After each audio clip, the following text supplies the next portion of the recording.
As you continue on your gridded drawing, I want you to take a few notes from me about how to treat certain surfaces and types of forms that you'll be seeing.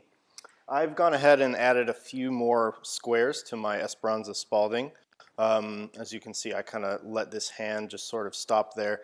And that's because what I want to do is sort of shift gears a little bit. Not all of you are going to choose this reference image, and therefore I want to make sure that the inevitable questions that will come up are answered. So I'm going to look at this picture of Chinese artist Ai Weiwei. And as you can see, Ai Weiwei has a lovely beard and mustache in this image. He also has hair on the top of his head, which is very different from Esperanza Spalding's hair because his is straight. So a lot of you are going to wonder, how do I kind of treat hair? And basically the short answer is that when you're drawing hair for this assignment, what I'd really like you to do is to give me the impression of hair. You don't have to render each individual strand because that would be totally unreasonable. But what I'd like you to do is to pretty much just give the impression of hair, show that you're seeing the different colors and the different textures. And you don't have to do it too literally, but you're going to do your best with what you've got. So just to give a couple different examples, I'm going to go ahead and actually work right onto my grid here, sort of in the vacant squares where Esperanza is not. And let's start with Ai Weiwei's hairline over here, which is 2 boxes over and 3 boxes down. This square right here. And what I'm going to do is I'm going to just kind of start with a copy of this box.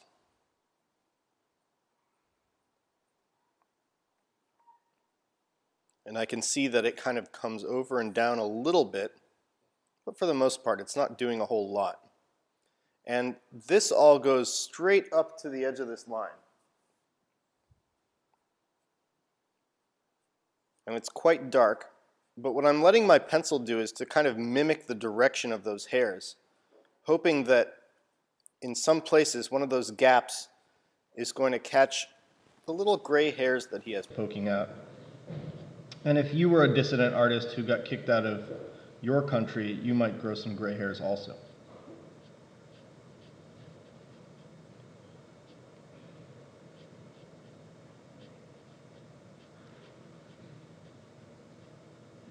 Let's remember also that the background here is not white, right? This is white, this is grayer than white. So we're going to add a little bit of value. Very light pencil strokes here. As you work, you may notice that your hand is smudging some of the drawing that you've already done. I'm not going to consider that a huge problem for this assignment, but if you want to do something to mitigate it, you can take another piece of paper and just sort of rest it under your hand so that where your hand is touching, you're not smudging the pencil. I'm not going to worry about it right now because I'm just going to sort of lean into the pencil smudging. Why not? Okay, now I want to move over 1 box from where I was. That's getting into his forehead here. So I'm going to go ahead and lightly sketch a map of where I think those lines should be. So there's the hairline. And there's a kind of a wrinkle in his forehead coming this way. And just that top corner of his eyebrow.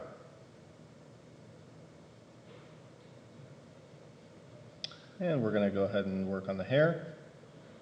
It gets much darker in toward the hairline here, and that's because of shadows falling under it.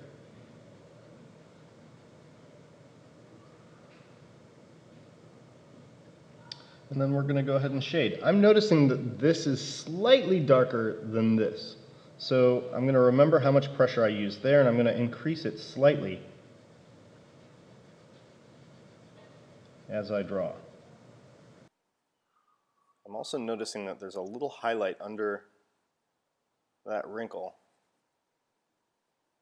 which if I leave it, is really going to increase the three-dimensionality of that feature of his face.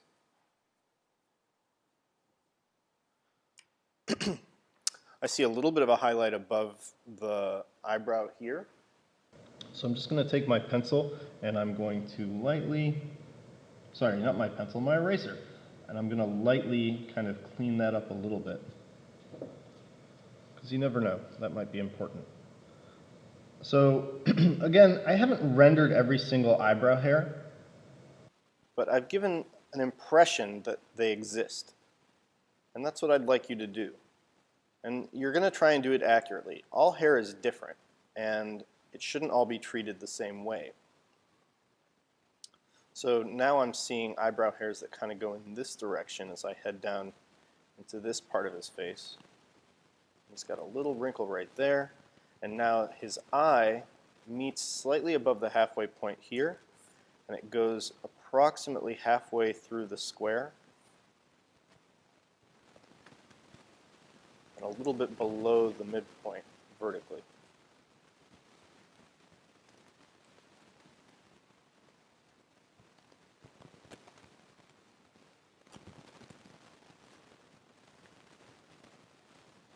Kind of like that.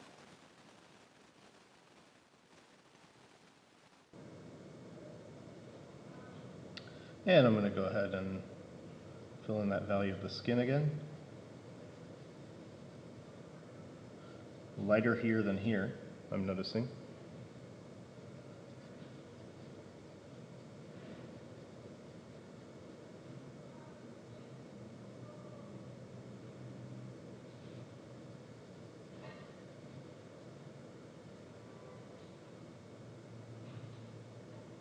Now getting into shadows.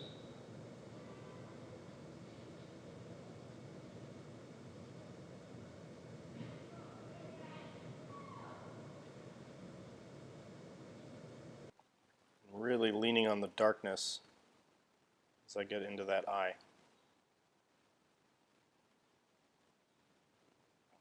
I'm going to back up a little bit and just kind of compare to see, did I go too light? And I think I did. So while I'm backed up a little bit, I want to go a little bit darker.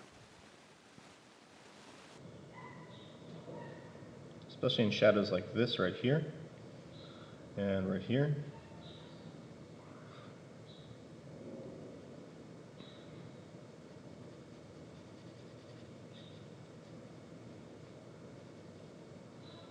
And when you're drawing, it's very nice to go a little bit too dark sometimes. If you go too light, it doesn't look like you did quite enough. But as you go dark, you want to make sure that you maintain that balance between the values so that you don't end up going too dark everywhere. What you're trying to do is increase the contrast a little bit. Contrast means the difference between light and dark.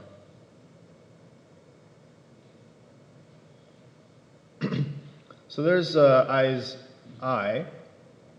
And now let's go and take a look at his mouth area. This is going to be a little bit tricky because we're actually going to skip a couple boxes. So we're going to go over 1 and we're going to go down 3.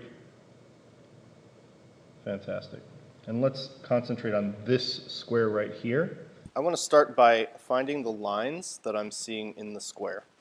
So the top of the lip, if I look very carefully, is hitting about halfway, and then it comes up slightly, and it ends about 2/3 of the way to the left there. There's the line at the top of the lip, and here comes the line separating the lips.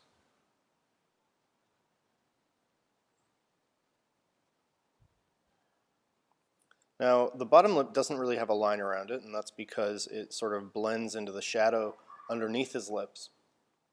So I want to kind of leave that alone. Basically, if you don't see a line, don't draw a line. But we know that it comes more or less to here. So I want to just make a little bit of a note of that. And here comes the part with the hair, and this is the part that I want you to be really careful about. Make sure you pay attention to this, especially if you've chosen a reference image that has hair or facial hair or fur. I'm going to try and draw it so that I give the impression of this texture of the mustache without actually trying to draw every single hair and without making it like a cartoonish looking mustache. So basically what I want to do is I want to find like how I can imitate that rhythm, that pattern of the hair. And remember that there is value involved here too. It's not just lines. For example, you'll notice that it's very light up here. He's got a lot of gray hairs in his mustache, so I want to make sure I leave room for those.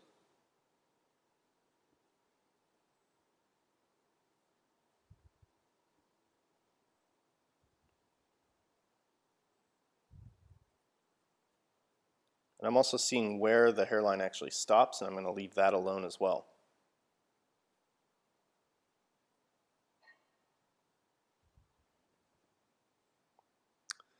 Down here under the lip, I've got a big shadow, which is cast by the top lip, and that's something that you're going to notice a lot as you do portraits.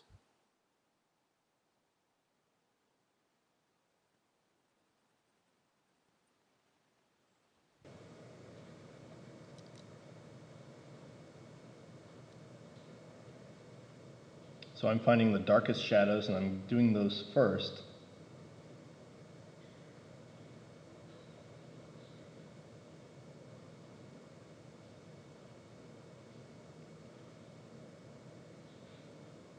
And now I'm working my way into the midtones, which are the kind of in-between shadows between the darkest ones and the highlights.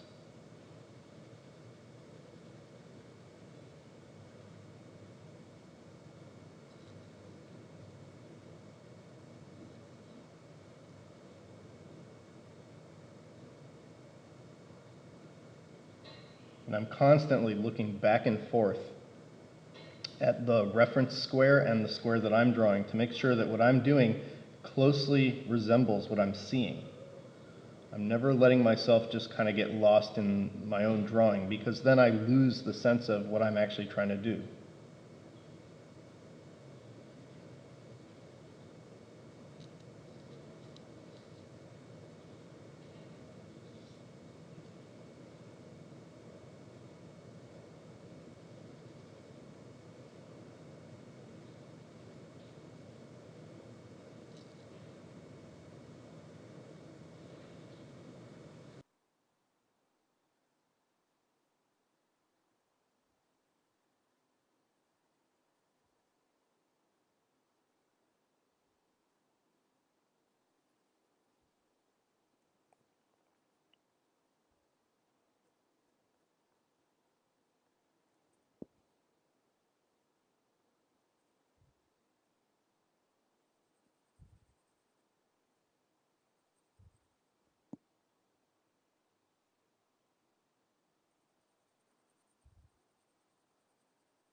So there you go.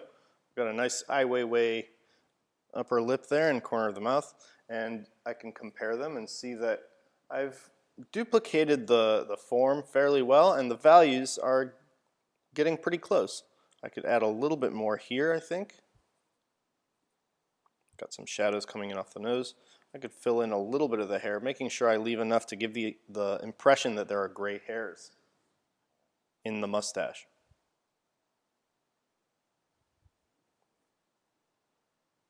So that is pretty much it. There will be other things that I'm going to want to point out to you as you go. And I'm going to be creating more of these little incidental demo videos as I kind of work toward an interesting kind of collage grid drawing of maybe, we'll see, maybe all of the different references that I'm providing. So best of luck, and please continue to check in with me on your progress to make sure that you are understanding and executing the assignment the correct way.